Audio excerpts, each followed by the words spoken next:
চট্টগ্রামে ২০ রোহিঙ্গা আটক। ভাসানচর থেকে পালিয়ে আসা ২০ রোহিঙ্গা আটক। চট্টগ্রামের আনোয়ারায় ভাসানচর থেকে পালিয়ে আসা ২০ রোহিঙ্গাকে আটক করেছে স্থানীয়রা।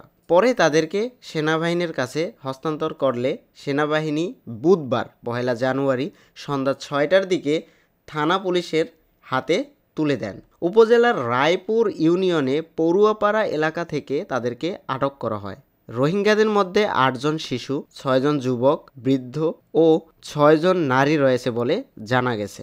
আনোয়ারা থানার officer in charge OC Mohammad Monirul Hossain বলেন, বুধবার সেনাবাহিনী ২০ রোহিঙ্গাকে থানায় হস্তান্তর করেছে। ওই রোহিঙ্গারা ভাসানচর থেকে পালিয়ে এসেছে বলে জানানো হয়েছে। তাদেরকে কক্সবাজার উখিয়া রোহিঙ্গা ক্যাম্পে পাঠানো হবে।